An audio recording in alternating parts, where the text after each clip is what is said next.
Hello everyone, this is lecture number 4 in relation to the topic of biochemistry. So we have learned so far regarding the types of bonds. We have learned about ionic bond formation and covalent bond formation. The covalent bonds, examples of covalent bond formation we have already learned, like examples of H2O, then CH4, CO2, and I told you to do an exercise for N2. I hope you might have done with that. So the importance of covalent bonds, why covalent bonds are important in biomolecules. So most important covalent bonds in organic molecules in are found in a condensation reaction. So these covalent bonds are basically important in polymerization process. Polymer, polymer means it is made up with sorry, monomers. So monomers join together to form polymers. So polymerization is the process in which polymer is formed from the joining of monomers. So it is a mechanism by which the complex macromolecules, like the biomolecules which are present in the cell, they are proteins, carbohydrates, nucleic acids, and lipids. So they are formed from the thousands of smaller subunits. For example, proteins are made up with amino acids, then carbohydrates, polysaccharides are composed of monosaccharides, then nucleic acids are composed of nucleotides. Nucleotides are composed of phosphate, sugar, and nitrogenous base. And lipids are made up with glycerol and fatty acids. So all these are the monomers responsible for formation of different types of biomolecules, which takes part in active metabolic process of the cell. So that is the meaning of polymerization process. Following are the important covalent bonds which are formed by condensation reaction. That means we have learned about metabolism. Metabolism is divided into two: anabolism and catabolism. Anabolism involves formation of bonds. Catabolism involves breaking of bonds. So polymerization process, it belongs to anabolism, anabolic type of reactions. So these are important and frequently occurs in biological systems.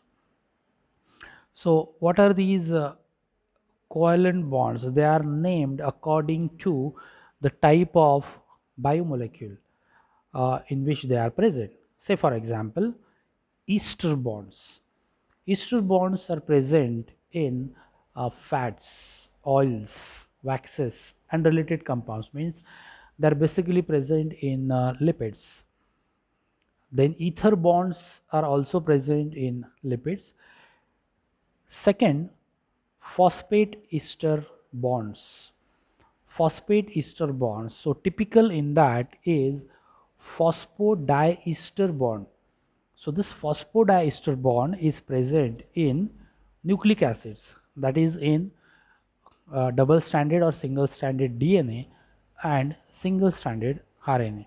So in formation of DNA and RNA, phosphodiester linkages are important. We'll learn more about that in next part.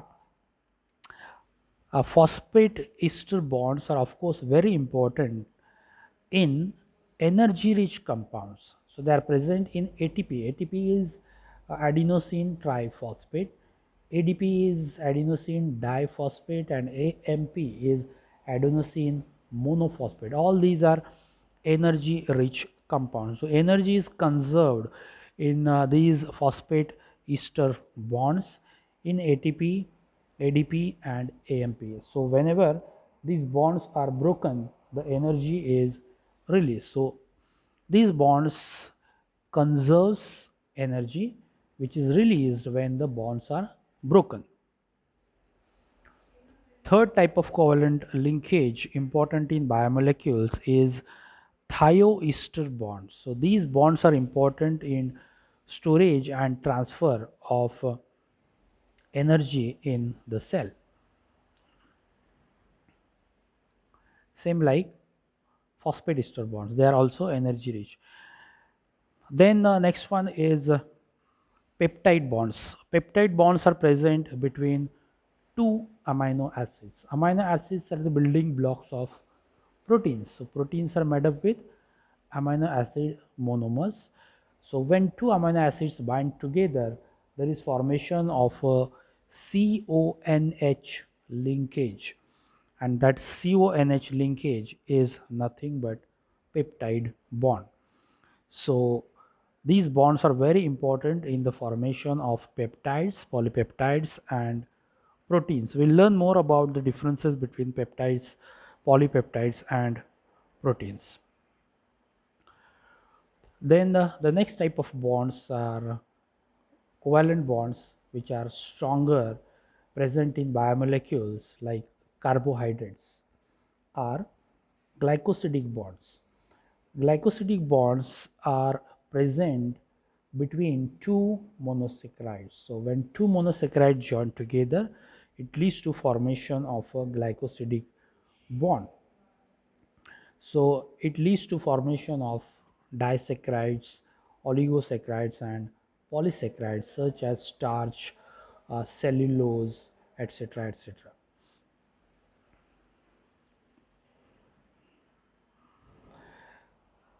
After covalent bonds, the next type of bond is hydrogen bond. Hydrogen bonds are extremely important in stabilization and existence of different types of biomolecules like proteins, carbohydrates, lipids and nucleic acids. Let us see first the definition of hydrogen bond. Hydrogen atom, we have already learned the structure of hydrogen atom. So hydrogen is very unique atom.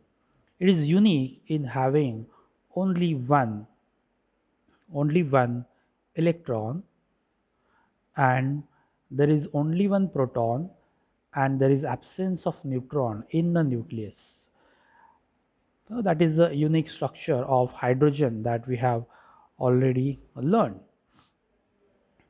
So this single proton, this one, the single proton exerts a strong electrostatic exerts a strong electrostatic force than its single electron, and therefore it possesses a partial charge, and this partial charge is indicated as positive delta.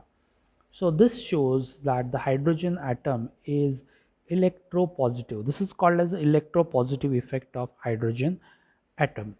So this electropositive effect in certain molecules or groups can be seen in such type of molecules of group in which this atom is present. So wherever there is a presence of this hydrogen atom, and if there is presence of any negative charge, and there is going to be interaction, formation of bond between this positive charge and negative charge. Let us see how it happens. So therefore the definition of hydrogen bond we can see like it is the bond that is formed between the proton of hydrogen atom and another negatively charged atom. So it is called as hydrogen bond. Quite very simple definition of hydrogen bond that you can remember. Let us understand a few more definitions in order to understand the hydrogen bond formation process. Polar molecules. Polar molecules are the molecules that gets attracted towards other polar molecules. That means there is an attraction between different polar molecules. Why? As an example is water. Water is a polar molecule, that is H2O. It has a positive charge, that is positive delta, as it is present on H, and there is a negative charge on oxygen.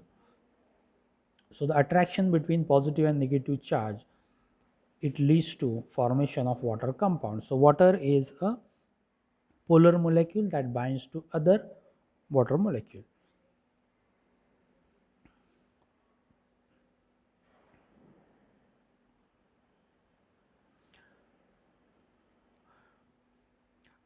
One more thing, polar compounds are the compounds, or these are the molecules which contains charges, positive charge or negative charge, and therefore they have tendency to interact with opposite charges. So polar compounds or polar molecules are those which contains charges. Okay, now let us understand how exactly there is formation of hydrogen bond. Let us see hydrogen bond formation in water. Remember that we have learned about molecule. H2O is a molecule composed of two hydrogen atoms and one oxygen atom. So H2O, they are linked together by covalent bond, and H2O molecule, one H2O molecule, it binds to another H2O molecule through hydrogen bond. So you must remember that the bond present within H2O molecule is covalent bond, and the bonds present between H2O molecules, two different H2O molecules, is hydrogen bond. Let us see how this hydrogen bond formation occurs. So this is H2O, HOH. We can see that hydrogen is linked to oxygen atom through a sharing of electrons, so that is covalent bond. Another hydrogen atom is bound to the oxygen atom through covalent bond, so there is formation of single covalent bond. This is another H2O molecule, and as I said that hydrogen, it exerts electropositive effect, and therefore that means the proton is stronger than electron, and therefore it has positive delta charge. Delta means partial charge. Likewise, this oxygen, it shows electronegative effect. So electronegative effect is, it shows that the electrons are stronger as compared to protons, and therefore this oxygen, it exerts electronegative effect, and therefore it exerts a partial negative charge, that is negative delta. So what happens then, in H2 molecule, oxygen is holding a partial negative charge and hydrogen is holding a partial positive charge. You can see here, this is partial positive charge, and this is negative charge, as a result of which this one molecule of H2O, it gets attracted towards another molecule of H2O, and this positive delta and negative delta interaction leads to formation of a hydrogen bond. So as if you go back and see the definition, that it is a bond formed between the proton of hydrogen means positive delta, and other negatively charged. So here the negative charge is contributed by oxygen, so it is called as hydrogen bond. This is how these H2O molecules will combine with each other through these hydrogen bond interactions, like this. and it leads to formation of a network of H2O. We call it as water as a compound. This is the complete compound. We can see positive delta is attracting negative delta, and this is the picture of water compound containing billions of water molecules. Remember that the hydrogen bonds are weaker as compared to ionic interactions. The strongest are covalent bond, then ionic bond, and then hydrogen bonds. So hydrogen bonds can be broken due to a slight rise in temperature. Therefore, when we warm the water molecules, they get separated due to the breaking of hydrogen bonds, and these water molecules then evaporate. So this shows that the H2O hydrogen bonds are weaker.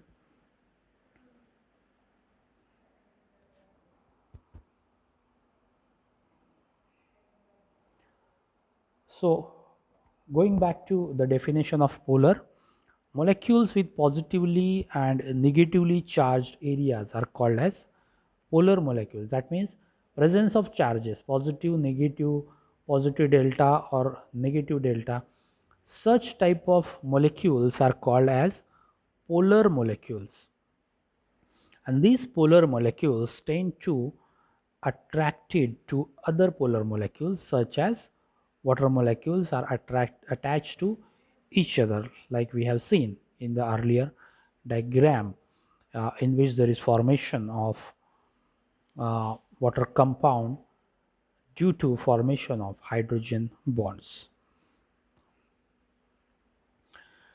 Hydrogen bonds can be formed between polar molecules, as I have already said. They are weaker than ionic bonds and covalent bonds. Water is the most important solvent in the living system, in which contains hydrogen bonds interactions, as we have seen. Now, the importance of hydrogen bond. Hydrogen bonds are important in the shaping up of proteins. We can see that this is a secondary structure of protein, in which this is a CONH bond. So this is the peptide bond between two amino acids. This is one amino acid and this is another amino acid, and in between that there is this bond CONH. So we can see that this chain of amino acids will contain oxygen atoms and hydrogen atoms.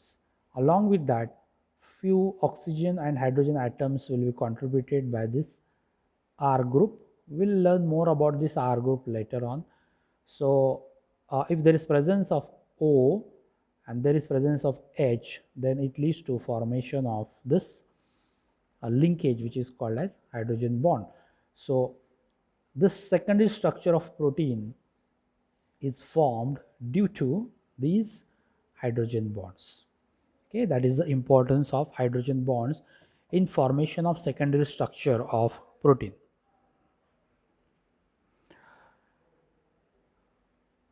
Then hydrogen bonds are also important in supporting the strands of DNA. That is, we can see here that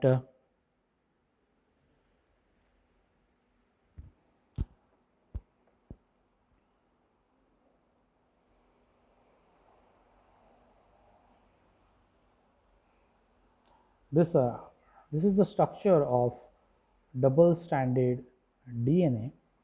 This is the one strand, and this is another strand. Okay, and this is nitrogenous base, and this is another nitrogenous base. These two nitrogenous bases are linked together through hydrogen bonds. So here is a hydrogen bond, here is hydrogen bond. All these are hydrogen bonds, which leads to formation of a ladder type of structure. So this ladder is formed due to hydrogen bonds. Okay, so hydrogen bonds are very important in giving structural integrity or keeping the two strands of uh, nucleotides in case of formation of double-stranded helical structure of DNA.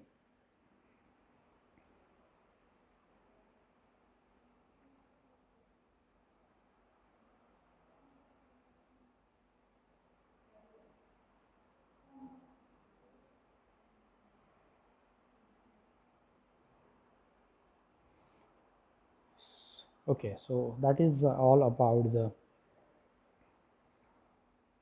formation of bonds. We have learned so far ionic bond formation, then covalent bond formation, as well as hydrogen bond formation. So if you have any doubt, you can directly call me, read the notes, and now in next week, it will be a revision week. Like we'll be revising whatever the syllabus that we have covered in the first semester. So I want you all to go through the notes, go through the lectures. Approximately there are, I think, 33 or 35 lectures which have been uploaded on YouTube, and the links are already posted on Google Classroom. So we can go through all these lectures in next week, read the notes, and if you have any doubt, uh, you can come to you can visit the college for any doubts, and otherwise else you can call me directly in order to solve your doubts. Thank you.